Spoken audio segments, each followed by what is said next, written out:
L'orquestra Berg de Praga i el guitarrista David Holly entraven a l'escenari de l'Auditori Pau Casals del Vendrell decidits a commoure el públic. Van presentar un programa trencador on barrejaven rock i música clàssica. Instruments moderns i d'altres d'històrics es van fusionar per donar forma a l'obra d'Orson Stetron, rock per a guitarra i cordes, i a peces de Philip Glass, Peter Isbach i Arvo Pärt.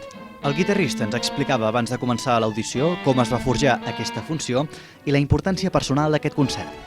Vaig estudiar la guitarra clàssica, però també vaig tocar molta música jazz i rock. Tot això que s'uneix i fa fusió de gèneres va inspirar a l'autor modern Orson Stetron per fer l'obra que interpreto avui. Com a guitarrista sempre tindré una admiració al país on va néixer l'instrument de la guitarra. Admiro els guitarristes espanyols i per això és un plaer poder mostrar el potencial de la República Txeca. A la mitja part del concert, el públic s'interpel·lava per entendre el que havien sentit, per assimilar la fusió de la corda trencadora i distorsionada de la guitarra elèctrica i el sofi de la corda clàssica. No tothom, però, ho aconseguia assimilar del tot.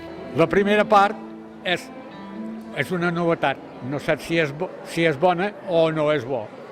Vull dir, com que és una novetat, no ho saps com. Jo em sembla que la primera part, aquella guitarra, no tenia molta harmonia i no li trobava, no lligava, vaja. Diferent, sí, molt diferent. A mi m'ha sobtat molt, a mi en principi no m'havia agradat la guitarra allí. Em semblava que hi sobrava amb els violins. Però bueno, veig que sí que deuen encaixar bé, doncs. De manera que ho fan és que deuen encaixar bé. El públic més jove, però, acostumat a noves sonoritats i al gran univers heterogeni de la música moderna, es mostrava més predisposat a endinsar-se i compartir la proposta musical que se'ls oferia. El rock m'ha agradat molt i el clàssic també. No sé.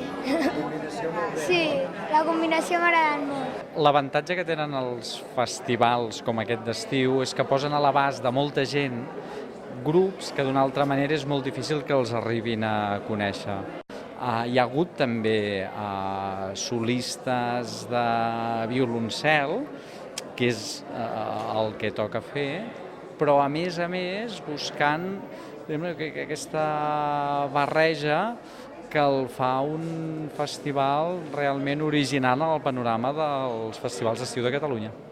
L'última vegada que l'Orquestra Berg de Praga va participar al festival, l'any 2011, també ho va fer amb una proposta arriscada, amb la fusió de la música dels Beatles i música clàssica. De l'embranzida que portaven es va trencar una de les cordes del violoncel solista. Dissabte, sense cap accident, van aprofitar aquesta embranzida per tancar aquest cop la 35a edició del Festival Internacional de Música Pau Casals.